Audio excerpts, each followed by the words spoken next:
Hey William, I finally got around to making a video to show you how to make these handy boxes that tell you to repeat the notes in the boxes and also the lines that say keep repeating what's in the box. So let me walk you through it. Here is a score of mine, and as you can see I've got boxes and stuff is happening in the boxes, and I got the lines telling you to repeat the stuff. So let me show you how I made those things. So let's just say I had a measure with some notes in it.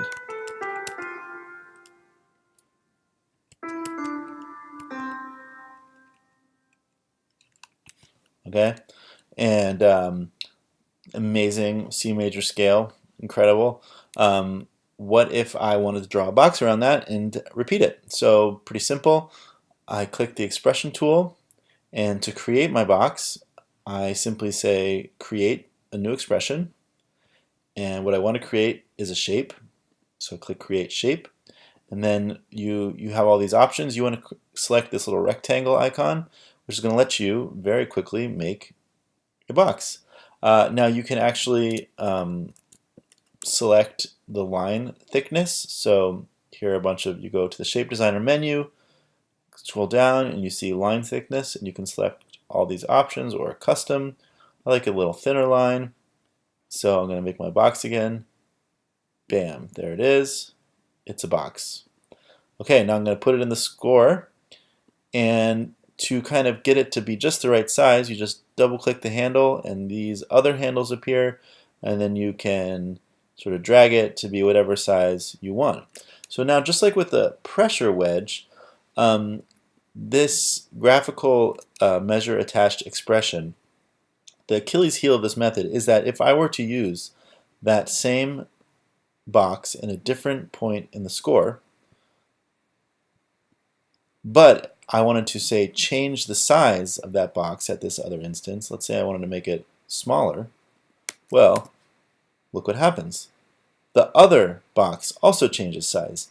That's because it's the same expression, and the default in Finale is that if you change the size of a expression, all instances of that expression will also change. Now, the simple, slightly annoying way around that is to just create a duplicate expression. So let's go back to the box. I'm going to duplicate it. Now it looks the same, but it's actually a different expression, which means that I can resize it. And in this instance, the resize doesn't affect the previous instance of that expression.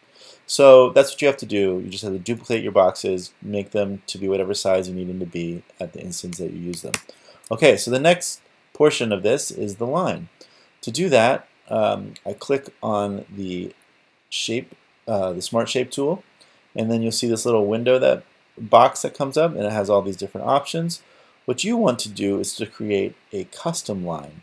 So this little option here, which is like a hexagon with an asterisk in it, you want to hold down the Option key and click that little icon. So Option click the hexagon hex asterisk, whatever that is, and you get this little box with a bunch of super secret extra smart lines. So there are a bunch of different kinds of lines, and aside from all these, you can now create your very own. So to create my very own, I'm just going to start from one that already exists. I'm just going to highlight it, duplicate it, and now I have my own. And let's click Edit to customize it. And you'll see that you can customize pretty much everything from the thickness of the line. So we can make it like super thick. Whoa, that's a thick line. Or let's go back to a normal size because it's just ridiculous. Or you could change it to be dashed or wavy, all kinds of things. You can add arrows to the start or end of the line. Let's see what happens when we add an arrow to the end. They have these preset arrows. You can make your own custom arrows, similar to the shape designer. You go in and you kind of make the arrow. And you can also add text. So let's say I wanted to say repeat boxed notes for duration of line. Bam, there it is right there. Now, actually, I don't think you need to add that text there. Like, you can just have it as in the preface, or you can just make a note of it one time, and every single time you use the line, you don't have to have this text instruction. But if you wanted to add some text in your line, that's how you do it. So here's my line. There it is. Oh, you know what? I wanted to add the arrow. Let's add the arrow. I have to go back to the custom line.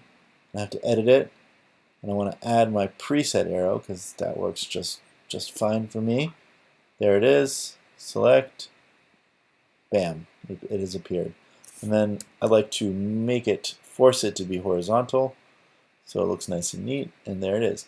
Now, if you notice when I use the boxes, if you look where the arrow is, there are no measures in the bars, and that's because I don't want it to look like it's a rest, because actually the players are doing something. So there is a kind of quick way to get rid of these measures and empty bars, and I'm just going to show you that as the final thing. So you could do it a slow way, which is to use like speedy entry, and then you like enter a note, delete it, and then if you press the O, it will make it invisible, and so now it effectively looks empty. But that kind of takes a while, so let's not do that.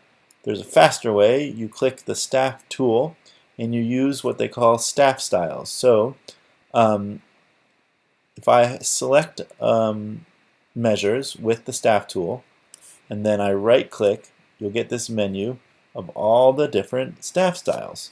So what I actually did is I created my own staff style. I called it empty bar, and when I select empty bar, voila, the rest go away. Now, how do I create my own staff style? I'll just show you that real quick. Right-click, define staff styles. We're going to make a new one.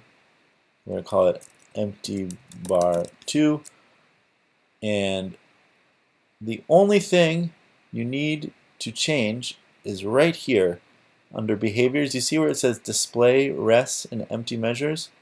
We're just going to get rid of that because we don't want to display rests. We want to see no rests. So that's it. Everything else is going to actually stay the same.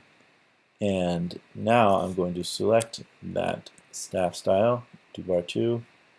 Bam! No rest. So actually, let's do that here. Empty bar 2. Okay, my rests are gone, and now I have a box with some notes, and I have an arrow, and it's hopefully everything you hoped for. Even though it's been so long, you probably already figured this out. All right, thanks. Bye.